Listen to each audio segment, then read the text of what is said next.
The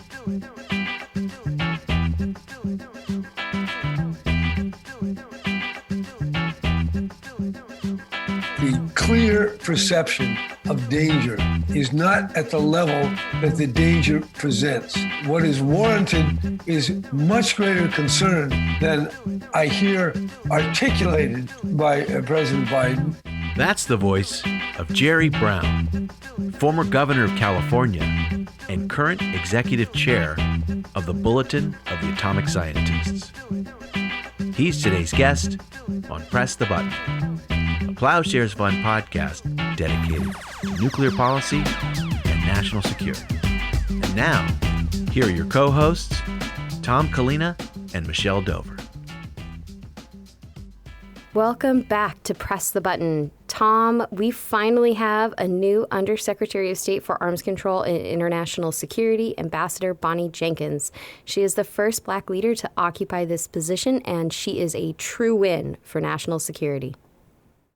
Hi, Michelle. Yes, this is fantastic news, and we at Plowshare send our heartfelt congratulations to her. Dr. Jenkins is a highly qualified expert in U.S. national security and arms control. She brings experiences from the military, from the government, academia, and the think tank world, and we are lucky to have her in this key position, and not a moment too soon as U.S.-Russian talks on arms control start later this week. So we wish her all the best. But let's get into today's show. Michelle, what's in store for early warning? We cover two topics on early warning. First, we're looking at legislation that would reform the War Powers Act and Congress's authorities to declare war. And we talk about how the American public feels about current authorizations for the use of military force. We then continue with our summer series exploring new approaches to U.S. security policy in this pandemic era. Specifically, we're looking at the intersection of domestic and foreign policy and how the American public understands these issues. And after that, I sit down with former Governor of California, Jerry Brown. I just love talking with Governor Brown. His 50 years in politics give him great insight into so many things. And Governor Brown and I have a wide-ranging conversation about the opportunities and challenges ahead facing arms control and nonproliferation. We talk about how we need to bring more public attention to nuclear dangers, so the Congress and the administration will pay attention to, and the danger of treating nuclear war as just another political issue, as we see happening now.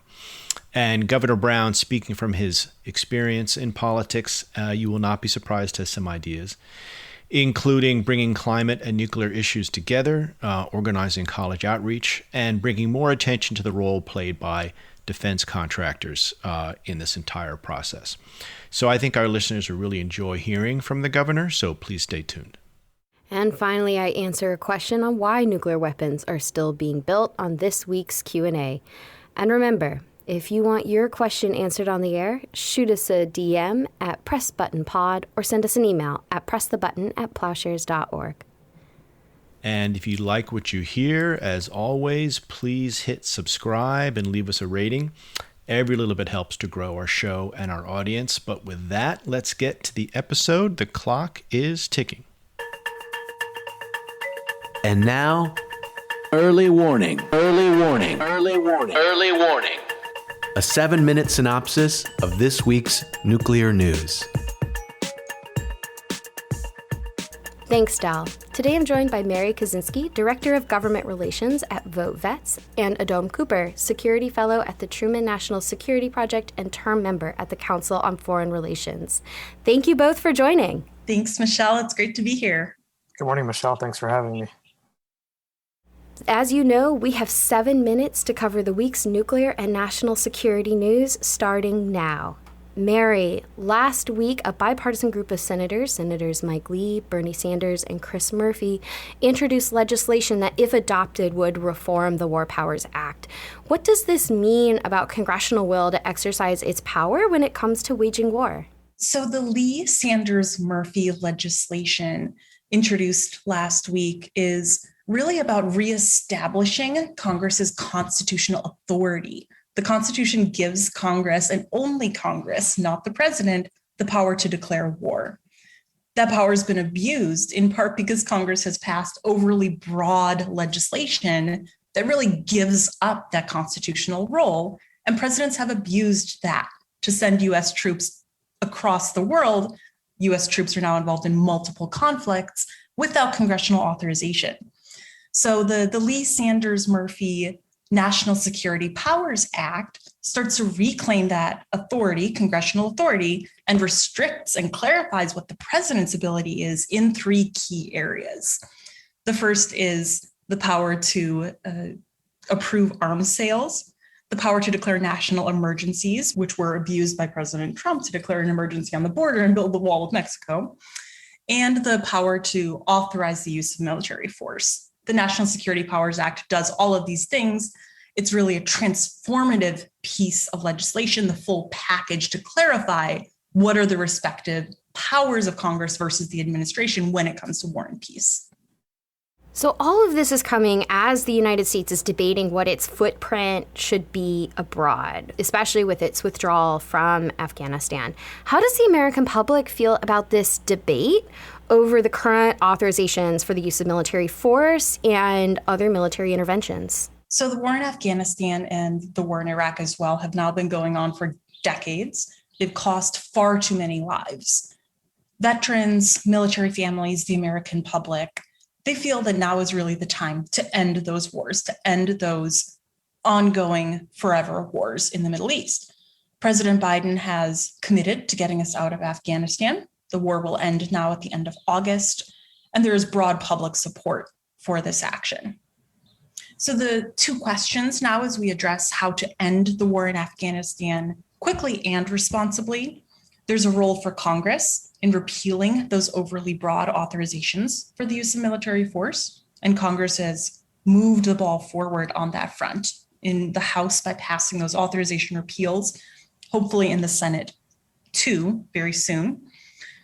Another piece of that is to ensure that we're keeping faith with our allies in Afghanistan, ensuring that we're doing everything we can to support women and girls in Afghanistan and protect them from the Taliban, and to ensure that we keep our commitments to the Afghan interpreters who assisted and fought alongside our troops in Afghanistan for so many years.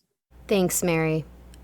Adom, first of all, congratulations on your essay, which was selected as one of the honorable mentions in New America's Reshaping U.S. Security Policy for the COVID Era essay competition.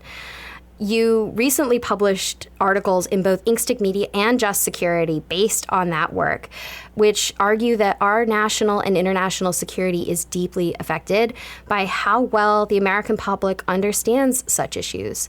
How is that so? Thanks, Michelle. So first of all, policies shape national security and international security. And you have to ask, who creates these policies? People. People are a product of their experiences and their environments. Traditionally, the people shaping national and international security are of European descent and male. There are only so many nuances that come from a European life experience, and our national and international security demand we gather experiences from everybody affected. So two ideas that I wrote about, the Compass Project and Turtle Island, I think could attack this. So first I'll cover the Compass Project. So the idea with the Compass Project was to have national service. This was to combine international and domestic. Most service programs like Teach America, AmeriCorps, the Peace Corps, they only offer one end. You either go domestic or you go abroad.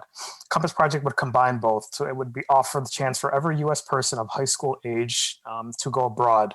So after your first 2 summers of high school, you would go somewhere different stateside for 4 weeks. And then for your last 2 summers, you would go abroad for 4 weeks. So for 16 weeks total. So before you even get a chance to vote, you will have seen 2 different areas stateside and 2 different areas abroad. This would help shape your worldview.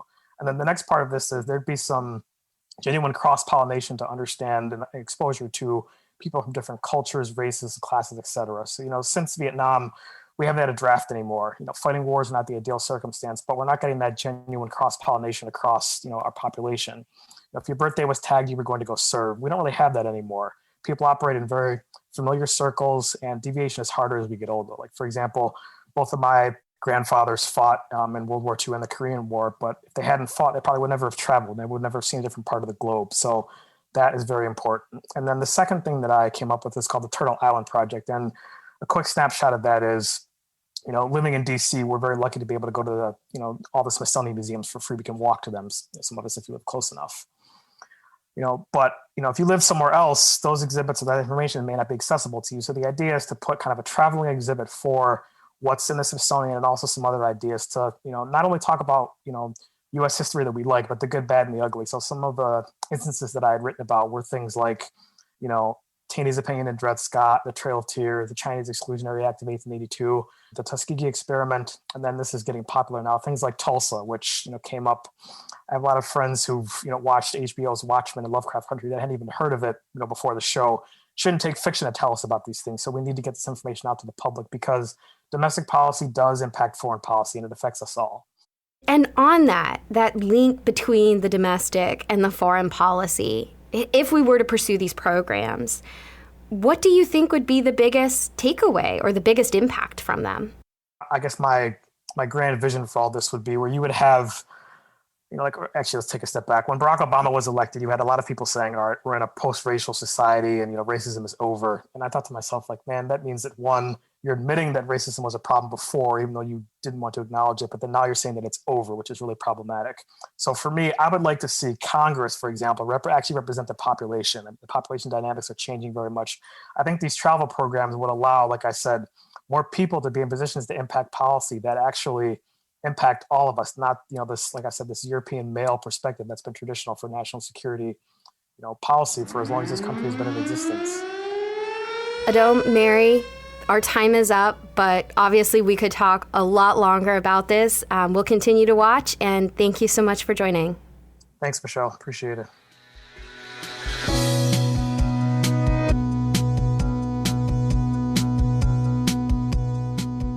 Welcome back to Press the Button. Today we're going to mix things up a bit. Rather than dive into the latest policy developments, we're going to take a step back and look at some of the challenges and opportunities facing arms control and non-proliferation efforts. And I am thrilled to have former Governor Jerry Brown here to join me in this conversation. As our listeners know, Governor Brown led California twice for a total of 16 years, stepping down in 2019. He is a long supporter of arms control and disarmament efforts and serves on the boards of the Bulletin of the Atomic Scientists and the Nuclear Threat Initiative. Welcome, Governor Brown. Thank you. Good to be with you and to talk about a topic that is as important as it is under-discussed. Well, let's start there. Governor Brown, you are now retired. You could be working on anything you want, and I'm thrilled to see that you're choosing to spend your time working on the nuclear threat. But tell us what brought you to this issue. What keeps you involved? One aspect is my interest in these larger ultimate or existential issues. Ever since I went into the Jesuit seminary after a year of college, way back in 1956, I've been interested in ultimate questions. They could be theological, they could be life-ending in the sense of nuclear holocaust or some other great catastrophe. Also, during my time in law school, the Cuban Missile Crisis occurred, and that certainly got my attention as it really came home to me and so many others at that point that our world might be ending in a few days if the Russians tried to break the blockade. So I've written some articles from time to time, and when I was governor, the nuclear freeze became an issue, an actual electoral initiative put as a proposition before the voters of California, and it barely passed. And the result was that I was to write a letter to the two leaders of Russia and America, telling them to adopt a nuclear freeze. Then more recently, when I was at Stanford, visiting Stanford with my wife, who's an alumni of there, I went to see Bill Perry, prompted by my concern about the name calling around Putin. He'd been called Hitler, various other names, which I don't remember. I didn't remember name calling on the part of our leaders toward Russians or others, at least of big powers that had the thousands of nuclear warheads. I'd never heard that before. So it struck me as a rather dangerous undertaking that our leaders were insulting a person who could, out of craziness or some motive or by accident, could launch one of these weapons. So on a number of times in my life, I've thought very hard about nuclear weapons being used by accident or whatever, miscalculation, intention. So I've been very concerned about that because, quite frankly, they are catastrophic. And the evolution in our thinking has grown about their danger. In prior years, in prior decades, America was threatening the use of nuclear in one form or another. And we had this under Secretary of State Dulles, massive retaliation, where our policy was to kill millions and millions of Russians if they attacked us. So based on all of that, it strikes me as maybe there might be a couple of others, but the most immediate now of possible horrible, catastrophic outcome that are in the hands of just a couple of people. And therefore, it really requires attention, great prudence, great wisdom. And I don't see those in great evidence other than the fact that the bomb hasn't been used yet, so it may lurk within the minds of both our Russian and American leaders. So let's talk about some of the challenges we're facing right now. On the policy front, we have the United States, Russia, and China all modernizing their nuclear arsenals at the same time, and a new arms race has begun. Nuclear risks are increasing. The danger of blundering into war by mistake is still with us. How do you see this current moment? I see it in the same way that I see the preparation for World War I, sleepwalking, edging around great catastrophe or doom and not being sufficiently chastened about the danger. And so what I see is business as usual. I've been in politics in or around for over 50 years.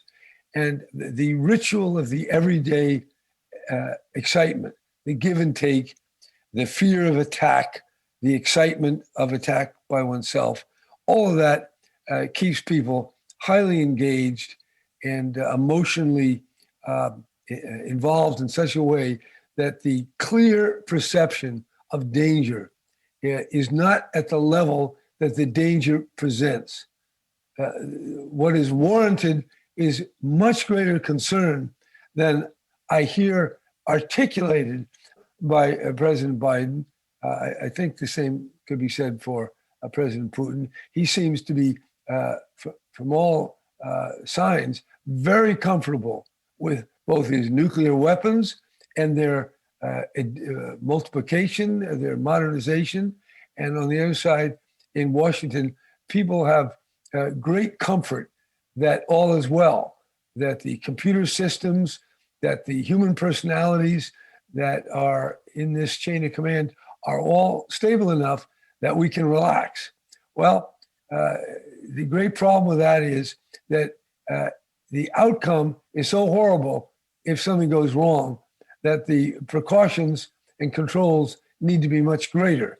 In fact, I would argue that the very attitudes and relationship between Russia and the United States in itself is not stable enough by far. So that also, in addition to controlling the mechanisms and the control systems, needs to be dramatically improved. And these two leaders and their close advisors need to really reflect on the fact that this danger is in their hands. It is always available. And the reflections of Gorbachev and Reagan, and particularly in John Kennedy, when he gave the speech at the American University and spoke about future generations sharing the same planet with the Soviets, all of that I don't see as being salient. There are many other things of far more superficial outcome dominating the consciousness of our leaders. Now, what President Biden is thinking, We don't know. I mean, he hasn't talked about it that much. But in general, I would say that the time spent by our presidents time spent dealing with a nuclear threat is not equal to the actual nuclear threat. So I would say just the objective facts require more time on task, a different quality of time, both in our defense spending, our nuclear spending, and in our dealings with Russia, also dealings with others, other nuclear powers. Well, let's take the Biden administration for a moment and focus on them. Biden's first defense budget to many of us was very disappointing, as it fully supports the Trump administration's plans for new nuclear weapons, including the new land-based ballistic missile, the ICBM. And President Biden himself seems to have no interest in taking on these issues in Congress. Why do you think this is? First of all, the nuclear danger is not perceived in the way that I think the nuclear danger actually presents itself in reality. So in general, people are seeing the world different from what I perceive it to be. And that's including the president, as far as I can tell. Secondly, in Washington, where people are enveloped, and we'd all probably share in that if we were there, most certainly, they're enveloped in a group think on this topic of nuclear weaponry and nuclear threat. And that group think is very powerful. And so the Biden budget is in sync with that. It tallies with the mentality and the thinking that's going on in Washington among the leaders of the Democrats and the Republicans, with a few deviant exceptions, and they are deviant to the norm. And thirdly, the power of the defense contractors, their spending on think tanks that are considered liberal or enlightened in some way. They're getting lots of money from the different builders of nuclear weapons and other military hardware. The lobbying, the massive lobbying that's going on, the influence of the major newspapers and the press and the longtime observers. It forms a very tight worldview. When I say a tight worldview, I was in a Jesuit seminary before Vatican II, and we had a very tight worldview, very different, theological, think Pius XII. Okay, that point of view is an analogy to what I see in Washington, and they don't know it. You don't realize how narrow and how powerful, because it just is the world. As you show up every morning and you talk to people, it all comes back to you. It's all a big set of mirrors. That's where they are. And then the electoral thinness of President Biden's control right now. Even 50-50 in the Senate. You have senators from states that have ICBM installations. He needs those Democrats. So that's, and there are very few people in Congress speaking out. They're speaking on many other issues. Some of these issues are given far greater importance, even though their significance is trivial compared to annihilation, the mass annihilation that even one nuclear bomb, one accident could cause. So I have to say we are afflicted by a blindness that is virtually pervasive. I couldn't agree more. And just to, reflect back to you my agreement that we're facing a time where the public is paying less attention to nuclear dangers. And thus, as you're saying, there's less interest in Congress and in the administration. And of course, if politicians don't see political payoff here, they're less likely to take action. If you just take that assault on the Capitol, now, you can look at it in various ways. The Republicans are seeing it one way. The Democrats see it in an entirely different way. And they see it as a very serious assault on the governing institution. It's an exciting story. It's a story that has grabbed the Congress. They're having hearings about it. I just heard the minority leader McCarthy assailing Pelosi for not accepting some appointments. So the story itself is exciting to read about, to think about. The political fights about the hearing, looking into it is exciting.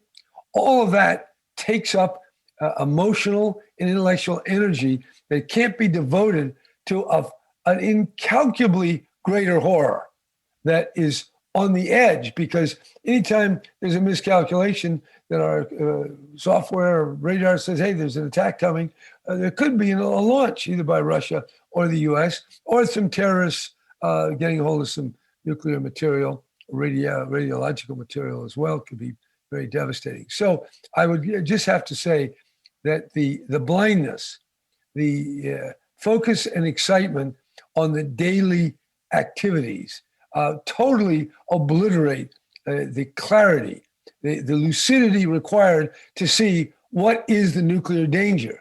And I would have to say, I'm sure many of them intellectually, conceptually, if you ask them, they could recite some important facts about our nuclear danger. But if you could record their thinking and look at all their emails and their conversations, this is virtually extinct, absent, secret, verboten. This danger is really, at best, we get a few voices crying out in the wilderness saying, wake up. But the snooze continues. So, Governor Brown, speaking from your experience in politics, how do we turn this around? How do we create greater interest in the public for movement and progress on nuclear policy? Well, unfortunately and tragically, one of the possibly only, but certainly very effective, if there's a nuclear blunder of some sort, and it scares the hell out of people and they wake them up. That is kind of the way things work with human nature. But hopefully we can figure out a better way than that to wake up. And that, I think, will take some activism. Climate was virtually not even noticed 7 years ago. I know, because I had press conferences that even if newsmen attended, they never wrote stories on the climate. They wrote stories on some news of the day scandal or titillation from the state capitol. So where we are is we have to break through. That takes either a Greta of nuclear, which we haven't seen yet. It could take teach-ins on the campuses where a few leaders, possibly charismatic youth leaders, start generating talk, discussion, concern, and that spreads. And beyond that, I'd say it's got to be more than the nuclear nonprofits lobbying in Washington. It has to take some kind of charismatic effort, movement, personality, probably much more than one personality, but we're awaiting the leader. It doesn't exist yet. So we're just going to bump along with business as usual. Governor, you and I have talked in the past about how we might bring more public attention onto the major defense contractors, who, of course, as you mentioned, are a major part of the money cycle in government spending to contractor spending to influencing Congress. What role do you think that might play, and how do you think we might do that to bring more attention to the funding cycle? I definitely think the arms money, the few contractors that spend so much money, tens of millions, is something that people ought to know with a lot more vividness. It ought to be very clear, the flow of money to respected think tanks, the flow of money to key senators and members of Congress, and the connectivity between the money and the memes, the contemporary imaginary that engulfs Washington and policy people. So it's the money, which is shocking because it's money that goes to enable and maintain and augment the profits of these few corporations, this limited number of executives that are making they're making huge salaries and bonuses. All that is going, whether we go to the brink, or even if it only stop if we blow the world up.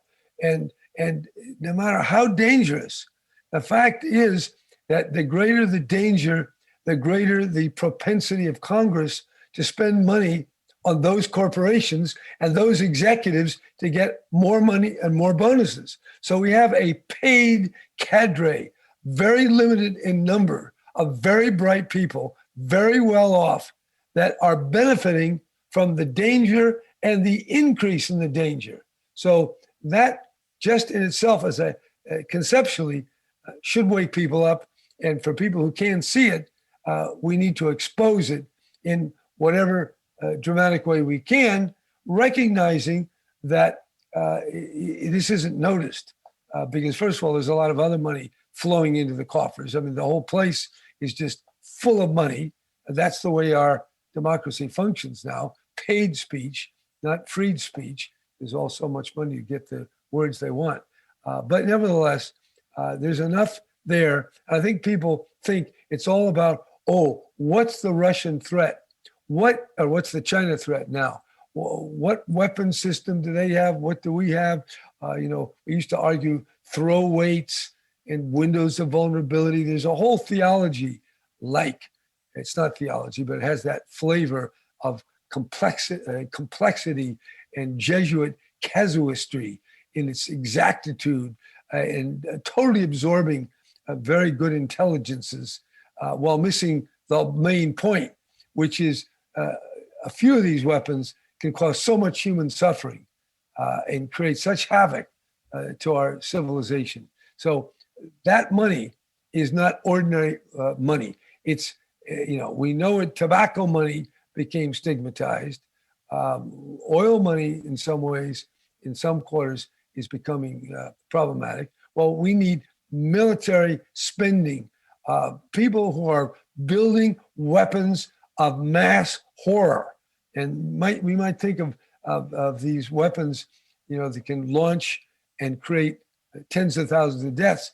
They're mini, in some way you could call them mini Auschwitz. They're mobile, not mini, they're mobile suffering units that are kept in absolute readiness and are being threatened against Russia and China. And by the way, they're doing the same thing to us. So it's a very bizarre, dangerous, what's the right word? It's not a good thing. And we ought to find some way to wake up these good men and women who are in our Congress. And Governor, one last question for you. When I look at these issues, it seems to me the further we get from the Cold War, which of course ended 30 years ago now, the more the nuclear threat is treated just as another political issue, right? And we see that in Congress now, where it's one more thing to be stacked in a priority list along with climate or pandemics or healthcare or infrastructure. Or any variety of things. But of course, the nuclear danger is not just another political issue. I'm wondering how you see that dynamic.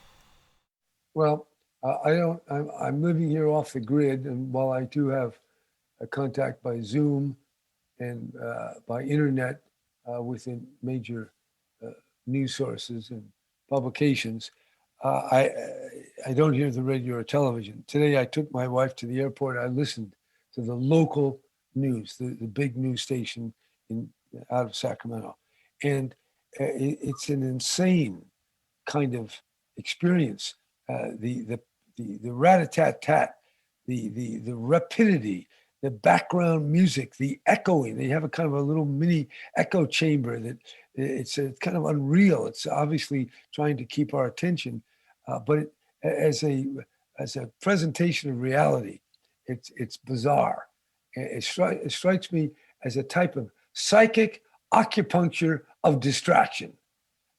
And I had to listen to it because I found it so fascinating in a very horrible sense. But I would say that our wonderful free media, free enterprise, our paid media, which is what it is. They have advertising. It's all a business to a maximum extent. So I would say we're in this world of ours that has so many advantages, that is so creative and is so innovative and is so full of possibilities. But one of the big dark possibilities is annihilation and catastrophe. And that those who can see it and can take a few minutes to reflect on it are duty bound to take much greater efforts, much more creative efforts than we've seen to date.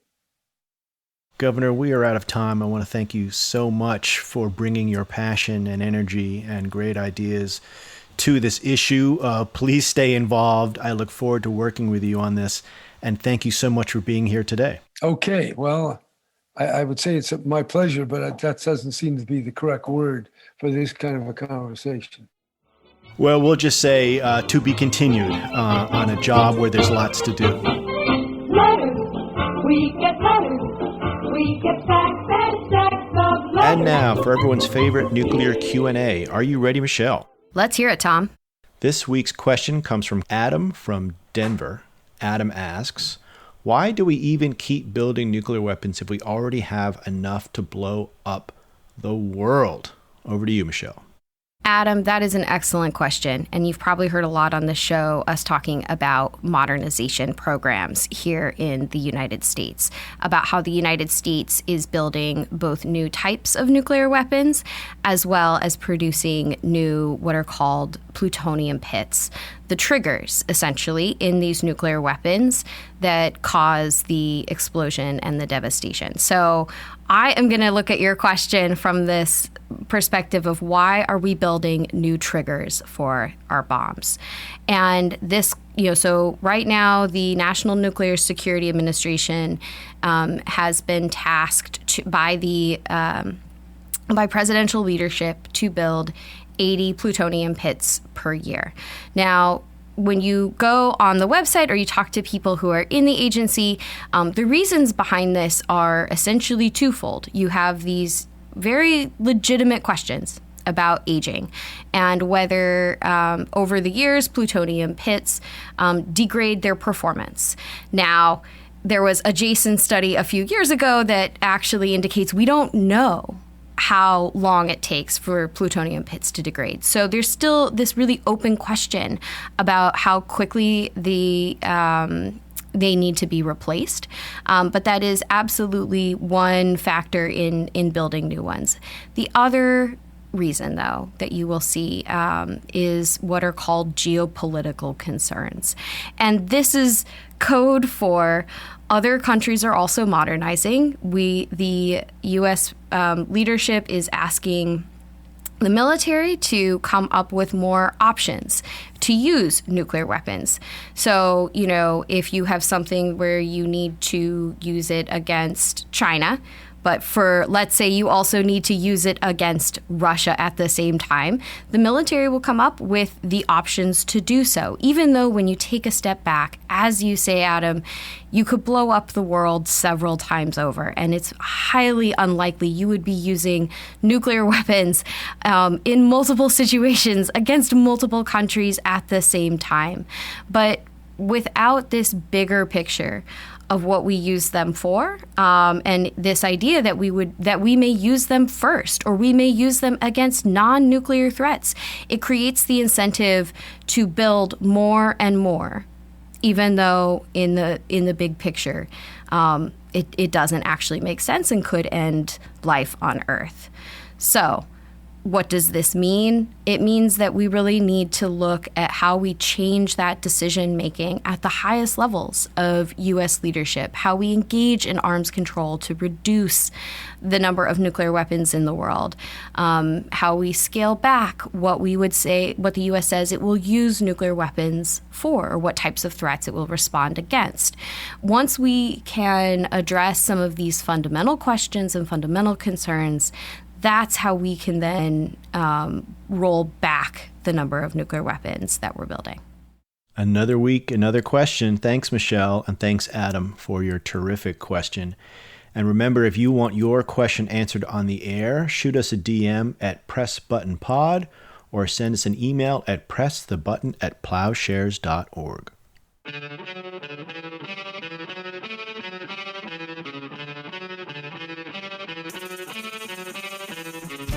Thanks for listening to Press the Button.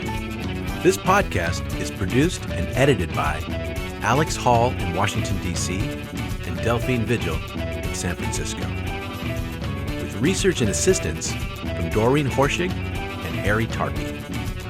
Sound design and audio engineering by Michael Padilla at the Soundport Recording Studio in Grass Valley, California. Our theme song is by Lyrics Born and the Poets of Rhythm, sampled with kind permission. Additional music by San Francisco-based bands 17 Evergreen and the Society of Rockets. To continue the dialogue and support our work, visit plowshares.org.